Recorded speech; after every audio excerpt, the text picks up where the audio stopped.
New Karachi में सबा cinema के करीब गारमेंट्स फैक्ट्री की इमारत आतिशज़दगी के बाइस जमीन बोस हो गई। रेस्क्यू हुक्काम के मुताबिक फैक्ट्री की इमारत गिरने से 2 फायर फाइटर समेत 4 अफराद जख्मी हो गए। आग ने मजीद 2 फैक्ट्रियों को भी लपेट में ले लिया था। पुलिस ने एतराफ की फैक्ट्रियों में काम बंद करवा दिया। मीडिया रिपोर्ट्स के मुताबिक रेस्क्यू हुक्काम का कहना है कि आग फैक्ट्री की बेसमेंट में लगी थी, जिसने पहली मंजिल को भी लपेट में ले लिया था। फैक्ट्री के अंदर 200 से ज्यादा लोग थे, जिन्हें निकाल लिया गया था। फैक्ट्री में आग आज अलग सुबह लगी थी।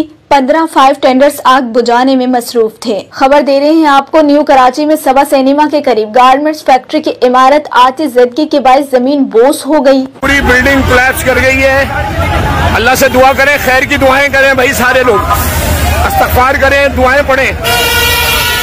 रेस्क्यू हुक्काम के मुताबिक फैक्ट्री की इमारत गिरने से 2 फायर फाइटर समेत 4 अफराद जख्मी हो गए। आग ने मजीद 2 फैक्ट्रियों को भी लपेट में ले लिया था। पुलिस ने एतराफ की फैक्ट्रियों में काम बंद करवा दिया। मीडिया रिपोर्ट्स के मुताबिक रेस्क्यू हुक्काम का कहना है कि आग फैक्ट्री की बेसमेंट में लगी थी, जिसने पहली मंजिल को भी लपेट में ले लिया था। फैक्ट्री के अंदर 200 से ज्यादा लोग थे, जिन्हें निकाल लिया गया था। फैक्ट्री में आग आज अलग सुबह लगी थी।